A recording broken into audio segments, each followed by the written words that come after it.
After 2 grueling days of competition, one area wrestler had a chance for a state title. It happens to be Ottawa Glandorf's Daniel Beamer. At 182 pounds, Beamer has not dropped a single match all year. First period, the senior makes his mark, using his strength to send his opponents to the floor for the takedown. 2-0 Beamer early on. Going to work again, Beamer locks up the legs and puts his man to the mat again. He takes a big 5-1 lead. Then the Titan lives up to his name, goes for the full force slam to rack up 2 more, and Daniel Beamer does it. He wins the Division III state championship title at 182 pounds, becoming the first ever Titan to bring home a state wrestling title, a dream he's had his whole life. It's so surreal right now. I can tell you, I've visualized it thousands of times. That's the only thing that's crossed my mind before I go to bed as soon as I wake up. And it's honestly so surreal right now.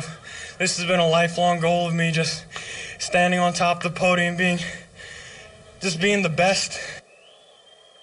Now Jack McGuire brings us the consolation matches from earlier today.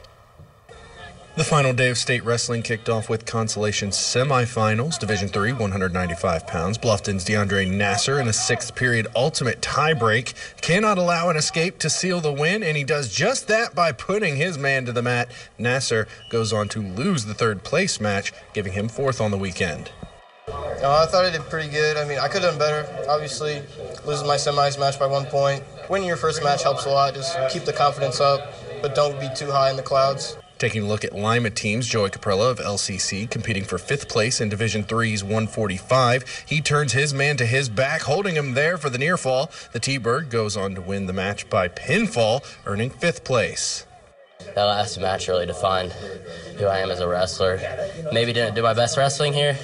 Didn't end up how I wanted to, but overall, still a great season overall. Next, we have Lima Seniors Naeem Russell in Division I, 152, vying for 5th as well. The Spartan grapples with his opponent before gaining the takedown. Russell picks up a 10-6 win, claiming the 5 spot. This experience taught me what I need to work on to get on top of the podium next year. Wrestled 3-time state champ David Carr, and that just showed me what level I need to be on next year. Finally, Shawnee's Bobby Grosjean would go on to lose his final match 3-2. However, he still earned a podium spot in Division II at 8th. I'm pretty proud of what I've accomplished. I wouldn't trade it for anything, and 8th in the state. I feel like I left everything I had out on the mat. Looking to the rest of the field, all Division III, Chase Sumner of Ada in 145 shoots his man, coming away with the takedown. He wins the match by pinfall, giving him 7th on the weekend. 182 pounds, Indian Lake's Connor Dixon spins and pins his opponent in 21 seconds. The victory gives him 5th place. His teammate Cole Mefford, looking for 7th place in 220, shoves his man, gets around him for 2. He claims the 7th spot with a 5-0 win. 170 pounds we go. Ottawa Glandorf's Danny Rosales, trying to take home 7th, sends his man over his shoulder for the takedown. The Titan earns 7th place, winning 3-2. Then in heavyweights, Jeffrey Ware of Versailles takes home 7th place with a 4-2 win. His teammate Preston Platfoot also wins 7th on the day in 132 pounds, and Patrick Henry's Will Morrow takes 7th in 182 pounds. In Columbus, for the 2018 State Wrestling Championships, Jack McGuire, your News Now Sports.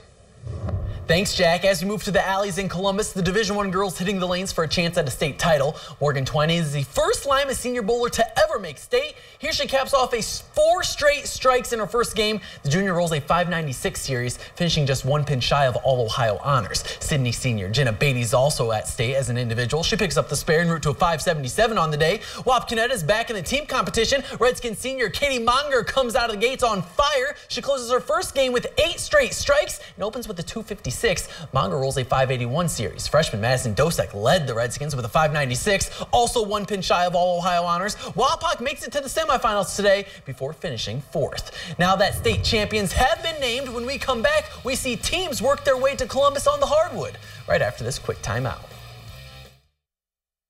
Welcome back. As the road to Columbus continues, we start in Division 3, where Ottawa-Glandorf takes on Coldwater. A packed house at Lima Senior as the Titans and Cavs battle for a spot at Regionals. First quarter, Mitch Balster giving to Derek Albers, but Coldwater trails big. Cavs down 23-9. Ottawa-Glandorf just shooting the lights out. Owen Hegel stroking down the three, and the Titans kept their foot on the gas pedal. Jay Kaufman flexing his muscles in the paint. 16 points and 10 rebounds fill his double-double, and they never looked back. Hegel lets the 17-footer fly. He drops 18. OG wins 87-67. They'll play Archbold Wednesday at 8 in Bowling Green, a team they beat earlier in the season 70-65. There's a Division II district final tonight at Ohio Northern. Shawnee against undefeated top-ranked Wauseon. After not hitting a field goal in the second quarter, the Tribe finds their touch in the third. Logan Maxwell buries a couple of pull-up threes. Then the freshman sets his feet and strikes again from the wing, but Shawnee's down 24. Fourth quarter, Johnny Caprella tacks on three more, but Shawnee loses 69-52. As for the girls from Ottawa-Glandorf, they're playing for a spot at state against Western Reserve.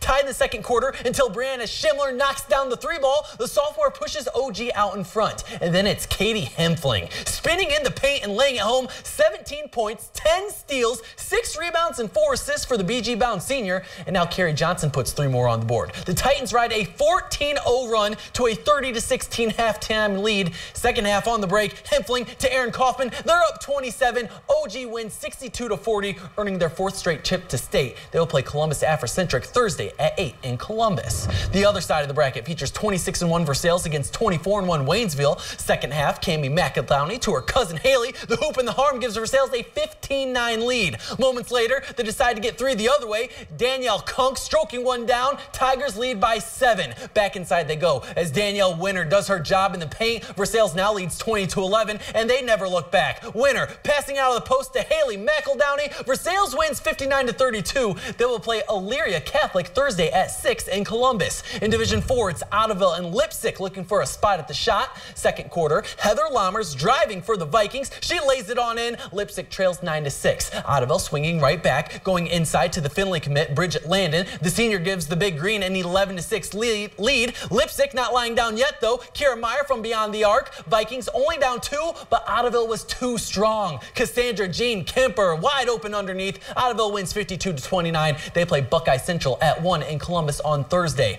Other side of that bracket, it's a good old-fashioned rivalry match between Minster and Fort Loramie. First quarter, Minster with a slight edge early. Damaris Wolf adds to it. Minster leads by 4. Fort Loramie keeps it close early on. Taylor Radiman gets in the lane and gets it to drop. Redskins down by 2. Wildcats trying to keep their lead. Taylor Kogi triple teamed in the paint and finds Xavier commit Courtney Pranger. It's 10-6 Minster, and the Wildcats held on. Kogi with she gets the turnover and finishes. Minster wins 44-28. They play top-ranked Waterford at 3 in Columbus. All right, thanks so much, John. We'll be right back.